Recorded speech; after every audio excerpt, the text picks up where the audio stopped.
Bonjour et bienvenue à tous. Merci d'être présents aujourd'hui. Je vais vous présenter ma thèse dont les sujets principaux effectivement sont la pollution de l'air, l'activité physique et la mortalité.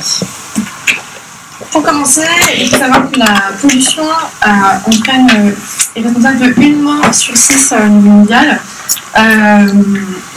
L'exposition à un air pollué augmente la mortalité, que ce soit à court terme ou à long terme. Et cela concerne la mortalité toutes causes confondues ou des mortalités plus spécifiques comme la mortalité par cancer ou la mortalité par cardiovasculaire ou respiratoire. La mortalité elle augmente quelle que soit la durée d'exposition à la pollution, que ce soit de courte durée ou longue durée, et peu importe le type de pollution. Ça peut être particules fines, ou monoxyde de carbone ou du dioxyde de soufre. Malheureusement, la quasi-totalité de la population est exposée. À l'opposé, pratiquer une activité physique diminue la mortalité, quelle qu'elle soit toute cause confondue ou de mortalité plus spécifique comme respiratoire ou cardiovasculaire. Ne pas faire suffisamment d'activité physique entraîne une augmentation de la mortalité de 30%.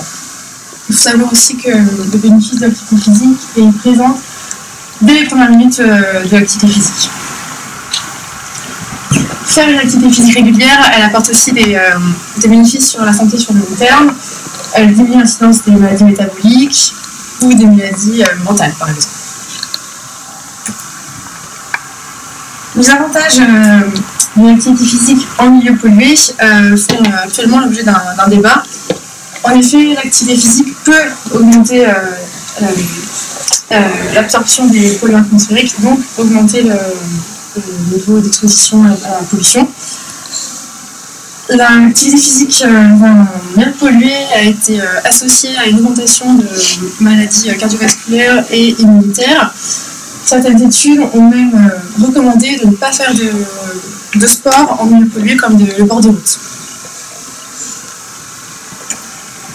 Donc, ce qui m'a intéressé dans cette thèse, c'est l'effet sur la mortalité de la pratique d'une activité physique en milieu pollué. Et c'est l'objectif principal de la thèse. Donc, pour répondre à cette question, nous avons fait une méta-analyse qui permet de mettre en commun les résultats de plusieurs études. Comment comprendre une méta-analyse ? Chaque résultat de la méta-analyse, chaque étude est représentée sous forme de moyenne, qui est ici représentée par un point. Dans cette méta-analyse, chaque point représente le risque de mortalité de chaque étude. La ligne horizontale apparue représente l'écart type, c'est-à-dire l'intervalle de confiance du risque, c'est-à-dire le degré de confiance que l'on peut apporter au résultat. Donc ici, chaque point et chaque ligne représente une seule étude. Le trait vertical apparu ici représente un risque nul. Donc si nos traits horizontaux croisent le trait vertical, cela représente un résultat qui n'est pas significatif, donc on ne tient pas compte. Donc, ici dans notre étude, si le risque est supérieur à 1, donc à droite, c'est-à-dire que c'est un risque associé à une augmentation de la mortalité, et inversement, si inférieur à 1, c'est un risque diminué de mortalité. Le losange qui apparaît ici représente la synthèse de la moyenne globale des différentes études. Une méta-analyse, du coup, permet d'avoir la synthèse globale des différentes études, puis, une fois qu'on a fait cette synthèse, il est possible de procéder à des méta-régressions pour savoir si certaines caractéristiques individuelles peuvent influencer le risque de mortalité. Dans cette méta-analyse, on a étudié l'âge, le sexe, l'éducation, l'indice de masse corporelle, mais aussi les fumeurs et les anciens fumeurs, l'alcool et aussi les pathologies chroniques comme l'hypertension artérielle. Donc, pour faire cette méta-analyse, j'ai commencé par rechercher des articles en utilisant des mots-clés qui étaient air pollution, exercise et mortality. Ces mots-clés, je les ai utilisés dans des bases de données scientifiques qui sont disponibles sur Internet. Et j'ai recherché dans PubMed, Cochrane, SourceDirect et Embed. Nous allons passer maintenant aux résultats. Donc, en tout, presque 6000 articles ont été trouvés via cette stratégie de recherche. Et après, on a fait une sélection. Donc, dans la revue systématique de la littérature, 13 articles ont été inclus. Les autres articles qui n'ont pas été inclus, c'était principalement parce qu'ils étaient soit hors sujet, soit ils étaient en double, donc pas obligatoire de mettre dedans. Après, pour finir, dans la méta-analyse, il y avait 8 articles, donc 5 ont été enlevés de la revue systématique de la littérature, soit par absence de données ou une possibilité de les comparer entre eux. Donc, ces 8 études qu'on a inclus dans la méta-analyse sont toutes des études de cohorte prospectives. On a inclus presque 1,5 million de participants, dont 54 131 sont morts. L'âge moyen était du coup de 57,7 et il y avait 39% d'hommes dans la population. Ensuite, toutes les études qui ont été incluses dans la méta-analyse ont été évaluées avec des échelles de qualité. Ici, c'est l'échelle signe. Et donc, pour lire cette échelle, en fait, chaque ligne représente une possibilité de biais, une source de biais. Donc, on peut voir que globalement, il y avait une majorité de vert, ce qui est plutôt bon signe sur les articles qui ont été inclus. Donc, ça, c'est notre méta-analyse. On va passer aux résultats de celle-ci. Donc, dans le groupe pollution de l'air, on a retrouvé, du coup, que être exposé à l'air pollué augmente le risque de mortalité de 36%. Dans le deuxième groupe, activité physique, on a trouvé que participer à une activité physique diminue le risque de mortalité de 31%. Et pour finir, dans le groupe qui nous intéresse le plus, c'est l'activité physique dans un air pollué. Et on a trouvé que pratiquer cette activité physique dans un environnement pollué entraîne une diminution de la mortalité de 26%, enfin un risque de mortalité de 26%. Après, on peut regarder plus précisément dans le dernier groupe, en fonction des niveaux d'activité.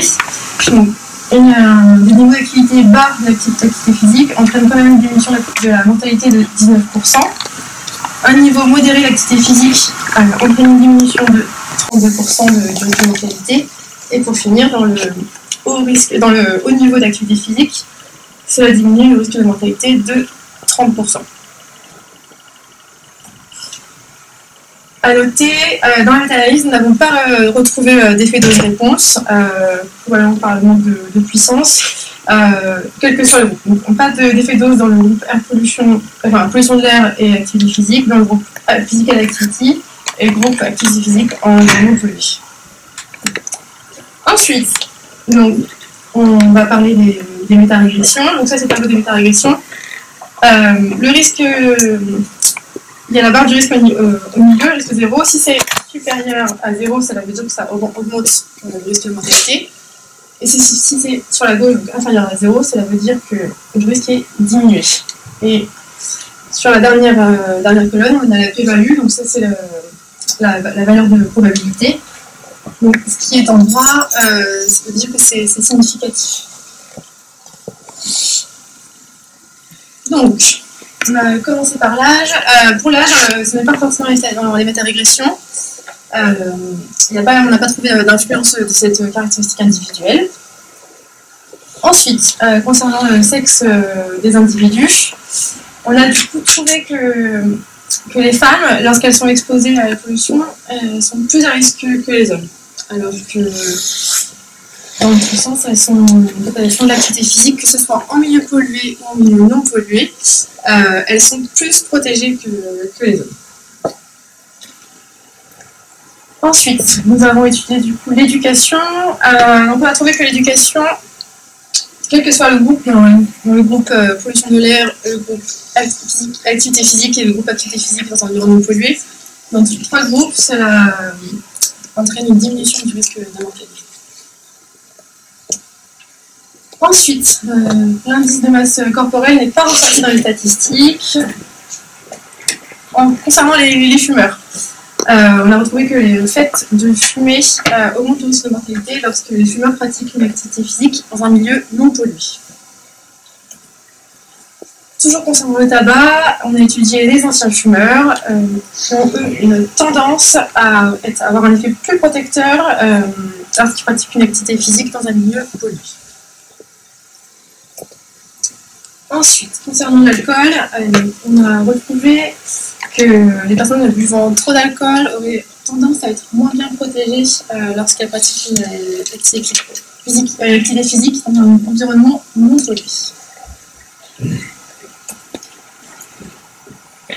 Ensuite, pour finir, sur les métarégressions, on a étudié les personnes souffrant d'hypertension artérielle. Du coup, les personnes souffrant d'hypertension artérielle sont plus protégées lorsqu'elles pratiquent une activité physique dans un environnement non pollué. Et elles ont une tendance à être plus protégées lorsqu'elles pratiquent cette activité physique dans un environnement pollué. Pour résumer les résultats de cette méta-analyse, nous avons conclu que la pollution avait un effet négatif sur la mortalité, que pratiquer une activité physique diminue ce risque de mortalité, et pour finir, que pratiquer une activité physique dans un environnement pollué reste bénéfique pour réduire le risque de mortalité, malgré un rapport pour le bénéfice-risque d'actualité. Dans cette méta-analyse, nous n'avons pas étudié le type de sport précisément, en particulier parce qu'il manquait des données, par manque de données. Mais dans la littérature, j'ai trouvé que le type de sport, peu importe le type de sport, ça a entraîné dans tous les cas une diminution de la mortalité. À différentes échelles, mais une diminution. Donc, on n'a pas retrouvé d'effet dose-réponse dans la méta-régression. Mais dans la littérature, on trouve qui a bien étudié cet effet dose-réponse. Et elle a retrouvé que une activité physique modérée semble être plus protectrice lorsqu'elle est pratiquée dans un environnement très pollué, alors que dans un environnement modérément pollué, c'est l'activité physique intense qui semblerait être le plus protecteur.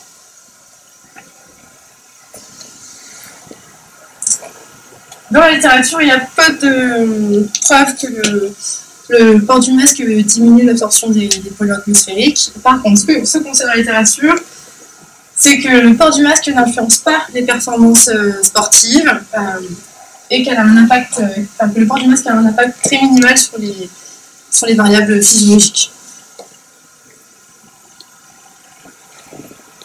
Donc, nous avons pu démontrer que le sexe féminin est un facteur protecteur lorsqu'il y a une pratique d'activité physique et est un facteur non protecteur lorsqu'il y a une exposition à la pollution. Concernant le risque augmenté lors de l'exposition à la pollution, cela a été étudié dans la littérature et ça pourrait être expliqué par le fait que la plupart des polluants atmosphériques sont des perturbateurs endocriniens et que les femmes sont plus sensibles aux perturbateurs endocriniens, mais également par le fait que les femmes ont des voies aériennes plus petites que les hommes et sont donc plus réactives. Concernant l'effet positif du sexe féminin sur la pratique d'une activité physique, cela a été étudié dans la littérature en milieu non pollué et cela a été retrouvé, mais cela peut être expliqué par le fait que les femmes participent beaucoup moins que les hommes dans les activités sportives à haut risque, mais également aussi parce qu'elles ont un effet protecteur sur le niveau cardiovasculaire avant le ménopause.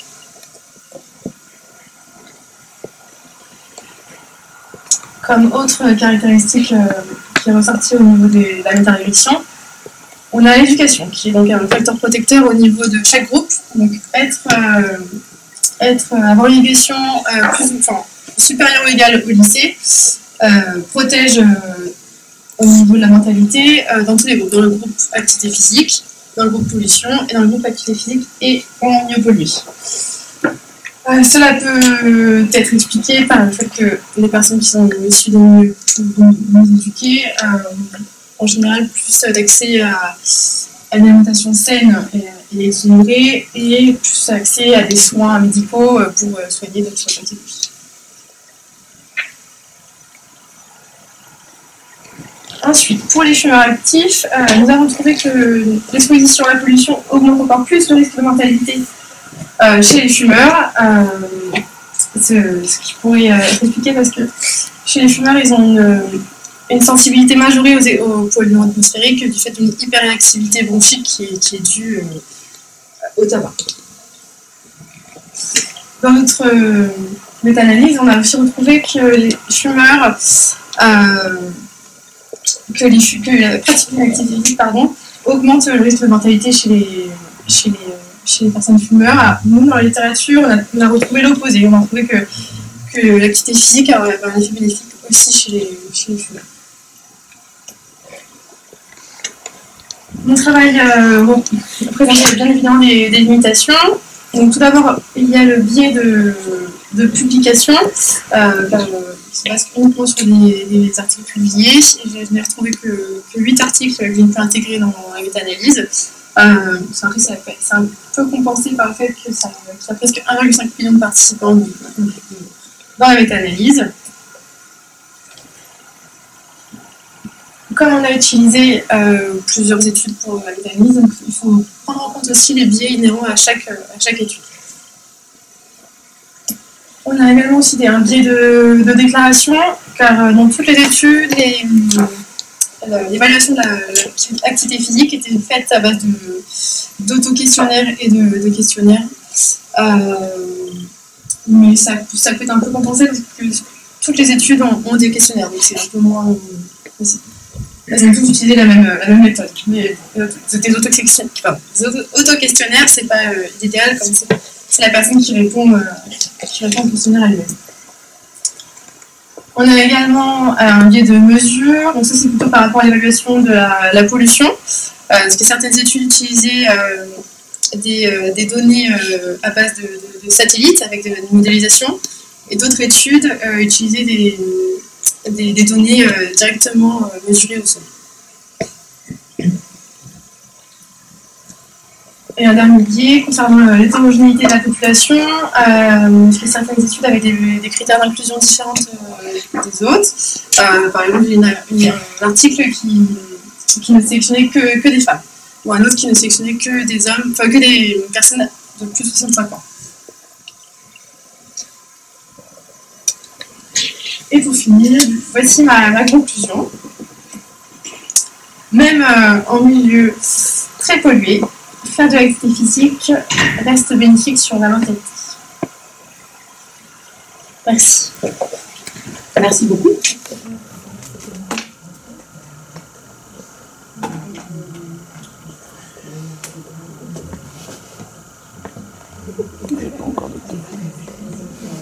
Pas encore docteur.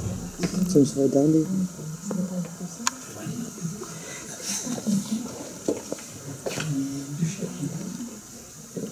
Par contre, je confirme qu'elle équilibre sa vie professionnelle et sa vie privée.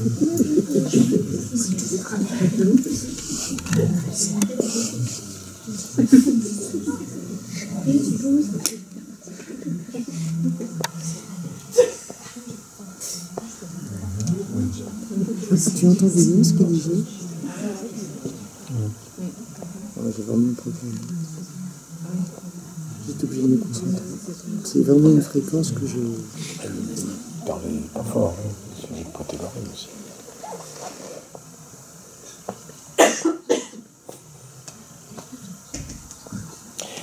J'en profiter pour chanter une chanson. Genre au mari. Oh, si tu savais.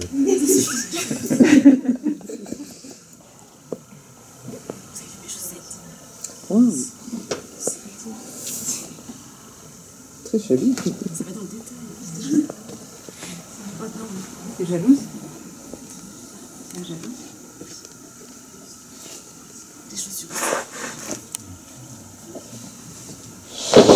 Madame le juge-instant, ou les autres instants, après une délibération, votre jury a décidé à l'unanimité de vous octroyer votre diplôme de docteur en médecine, spécialité médecine générale, avec la mention honorable qui est la mention la plus haute. Donc vous devez, mais avant de vous féliciter de manière un peu plus brillante, vous devez l'unité de jamais de sermentoki. La version ordinale ou académique, comme vous voulez, que vous avancez et tournez votre histoire, et vous devrez lever la main droite en disant je jure. Donc, sans rompre la solennité du moment, je pense qu'il y a éventuellement des membres du public qui prendront des photos pendant que tu présentes. Est-ce que tu souhaites être dans tes membres, c'est toi qui choisis, ou est-ce que tu souhaites être vu sur les photos? Si tu souhaites être vu, il faut allumer la lumière. On va allumer alors.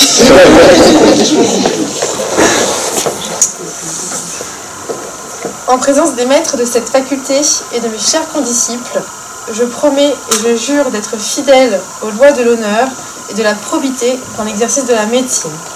Je donnerai mes soins gratuits à l'indigent et je n'exigerai jamais un salaire au-dessus de mon travail.